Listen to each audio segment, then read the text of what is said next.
मदन महल की छांव में दो टोंगों के बीच जमा गड़ी 9 लाख की 2 सोने की ईंट। नमस्कार, देसी ठेका .net में आपका स्वागत है। मैं हूं आपके साथ आशुतोष वाजपेयी और आपने देखना शुरू कर दिया है आपका अपना देसी ठेका .net। आज आप सभी मेरे साथ रानी दुर्गावती के उस भव्य किले के दीदार करने वाले हैं जो कि विश्व का सबसे छोटा और सर्व सुविधा युक्त किला है, जो कि मध्य प्रदेश की संस्कार धानी जबलपुर के मदन महल में स्थित है। आप जब किला को देखते हैं तो ये किला आपको ऊपर से छोटा जरूर दिखता है, लेकिन ये मदन महल की पहाड़ियों के नीचे तहखाने तक बहुत विस्तार से फैला हुआ था। वास्तव में आज 600 साल हो गए। कितने मौसम आए, कितने मौसम गए, भूकंप आए, परिस्थितियां बदलती रहीं, लेकिन ये दो अनगढ़ चट्टानों में स्थित मदन महल ज्यों का त्यों खड़ा हुआ है और गोंडवाना साम्राज्य की सुख और समृद्धि का साक्षी है। जो पंक्तियां आपने सुनी हैं वो इस भव्य और वैभवशाली किले के निर्माण से जुड़ी हुई हैं। कहा यह जाता है कि जब इस किले का निर्माण हुआ था तो उसके पहले इसकी जमीन के नीचे 2 सोने की ईंटों को गड़ाया गया था, जो तकरीबन 9 लाख रुपए कीमत की उस वक्त हुआ करती थी। माना ऐसा जाता है कि आज भी इस किले के नीचे अकूट खजाना मौजूद है। धरातल से लगभग 500 मीटर की ऊंचाई पर मौजूद यह किला गोंडवाना साम्राज्य की कुशलता, समृद्धि, वैभव और शौर्य की गाथा को अपने भीतर समेटे हुए है। 45 दिन तक चूने को और उसमें ईंट को पीसकर सीरे के साथ रखा जाता था, जिसमें उड़द की दाल, गुड़, बेल मिलाया जाता था। 45 दिन की उस प्रोसेस के बाद उसको पीसा जाता था और पीसने के बाद उसमें पानी नहीं मिलाया जाता था। सीरे और गुड़ को मिलाकर उसका द्रवीकरण किया जाता था और वो जो तैयार होता था गारा, उस गारे से ये जो अनगढ़ चट्टानें हैं इस पे जुड़ाई की गई है और ईंटों में उसी गारा को लगाकर ईंटों की जुड़ाई की जाती थी।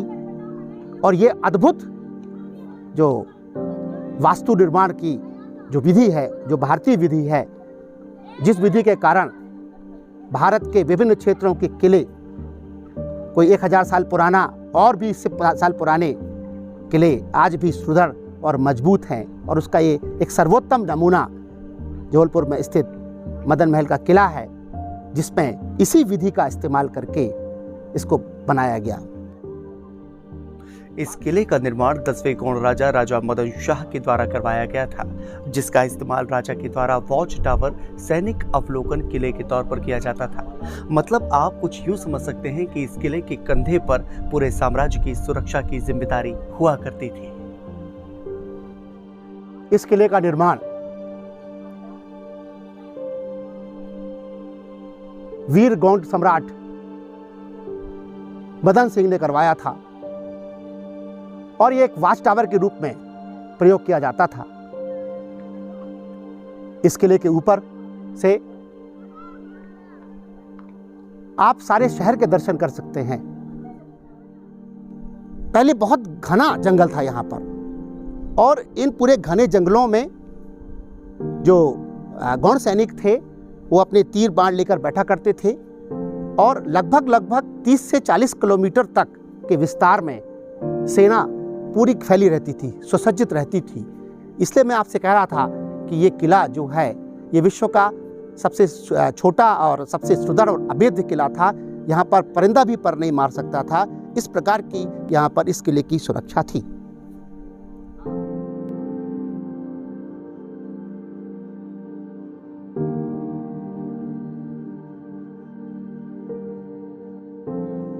वक्त बीतने के साथ जब वीरांगना रानी दुर्गावती के पति राजा दलपति शाह का निधन हुआ, तब रानी अपने पूरे परिवार के साथ सिंगौरगढ़ के किले को छोड़कर मदन महल के इसी किले में आकर बस गए, जहां से उन्होंने अपने साम्राज्य की बागडोर को संभाला।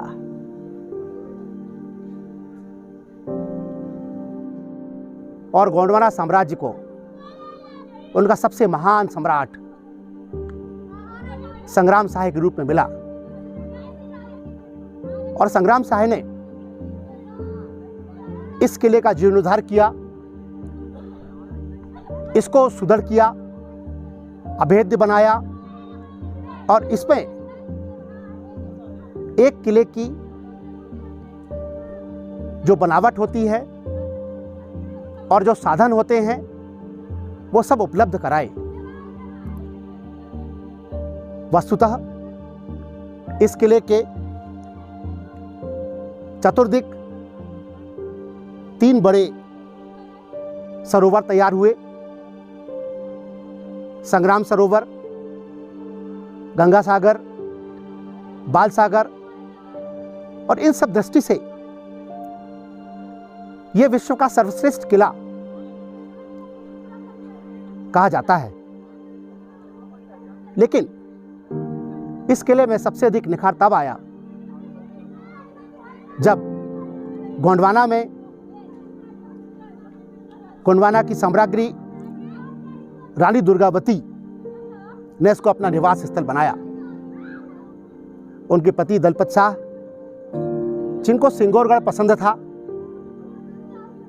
तो कुछ दिनों तक तो सिंगौरगढ़ में रहे, लेकिन उसके उपरांत दलपति शाह के देहावसान के उपरांत रानी दुर्गावती ने इसी किले को अपना निवास स्थल बनाया। जैसा कि आप सब भली भांति जानते हैं कि रानी दुर्गावती का यह किला विश्व का सबसे छोटा और सर्व सुविधा युक्त किला है। लेकिन एक बात और है जो इस किले को अनोखा और बेमिसाल बनाती है। दरअसल इस किले का निर्माण महज एक चट्टान में ही किया गया है, जो कि अपने आप में अद्भुत है। इस किले के बगल में कभी अस्तबल हुआ करता था, जहां रानी की घोड़ों को बांधा जाया करता था। इस किले से नजदीक ही संग्राम ताल भी मौजूद है, जहां कभी रानी दुर्गावती जाया करती थी। ये जो किला है, इस किले में सारी व्यवस्थाएं थीं और रानी दुर्गावती की फौज में 10,000 घुड़सवार सेना थे और 1,000 हस्ती सेना थी। और उनका सुप्रसिद्ध हाथी सरमन जो है वो यहीं हस्तीशाला में बंधा करता था और यहाँ पर एक अस्तबल भी है।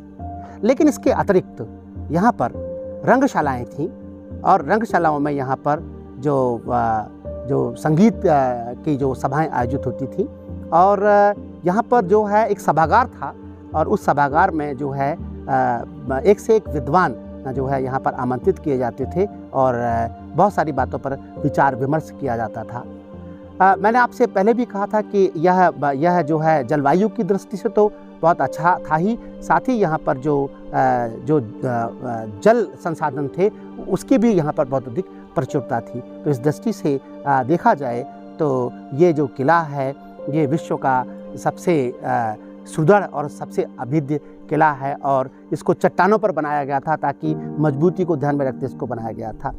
मेरे अनुसंधान के अनुसार मेरा विचार है कि ये जो किला है वो लगभग 700 वर्ष पुराना है और मेरे अपने शोधों के द्वारा जो मैंने गौड़ों की वंशावली का अध्ययन किया है, उस वंशावली के आधार पर मैं निर्वाध रूप से कह सकता हूँ कि लगभग 700 वर्ष पुराना इस किला है जिससे आज आप सभी रूबरू हुए हैं। ऐसा माना जाता है कि इस किले में कभी 4 सुरंगें हुआ करती थी। पहली सुरंग रानी ताल तक जाया करती थी। रानी ताल वही ताल है जिसका निर्माण रानी दुर्गावती ने अपने नाम पर करवाया था। दूसरी सुरंग संग्राम सागर तक जाया करती थी। वहीं तीसरी सुरंग भेड़ाघाट स्थित 64 योगिनी के मंदिर तक जाया करती थी और कहा यह भी जाता है जो चौथी सुरंग थी वो गढ़ मंडला कई सौ किलोमीटर की दूरी पर जाकर मिलती थी। अब इस बात में कितनी हकीकत है या यह बात कितनी फसाना है यह हम नहीं जानते हैं, लेकिन वस्तु स्थिति तो यही है। यह विश्व का सबसे छोटा और सबसे सुदृढ़ किला ऊपर से देखने में आपको छोटा लगता है, लेकिन वास्तव में यह मदन महल की पहाड़ियों के नीचे नीचे काफी विस्तार में फैला हुआ था। वस्तुतः इसके नीचे तहखाने थे जहां पर राशन पानी के साथ जो खजाना है वो रखा जाता था। हम कह सकते हैं कि काफी सारे कक्ष थे और 4 सुरंगें निकली हुई थी। एक सुरंग जो संग्राम सागर तक जाती थी जहाँ पर आंबो खास पे रानी दुर्गावती का दरबार लगता था। एक सुरंग जाती थी गढ़ा, जहाँ उनका टकसाल था, जहाँ पर सिक्के डाले जाते थे। एक सुरंग जाती थी रानीताल, जहाँ पर रानी अपनी सखियों के साथ स्नान करने के लिए जाया करती थी। और एक सुरंग जाती थी 64 योगिनी के मंदिर तक। और इन 4 सुरंगों के अलावा यह भी यहाँ प्रचलित है कि यहाँ से एक और सुरंग जो जाती थी वो मंडला तक जाती थी। इसका भी यहाँ पर जो है जनश्रुति यहाँ पर प्रचलित है इस संबंध में। यदि आप फोर्ट की बात करते हैं तो आप देखेंगे कि ग्रेनाइट, जिसको मदन महल ग्रेनाइट कहते हैं, यहाँ पर एक बड़ा ब्लॉक है। वैसे तो छोटे छोटे ब्लॉक्स में बहुत सारे ब्लॉक्स आपको नज़र आएंगे, कभी आप जाइए मदन महल की पहाड़ियों पर एक बड़ा ब्लॉक है जिसके 2 हिस्से आपको नज़र आएंगे, एक थोड़ा सा नीचे है और एक थोड़ा सा ऊपर है। ये जो स्लैब है, इस स्लैब पर ये आपका मदन महल का फोर्ट जो है बनाया गया है।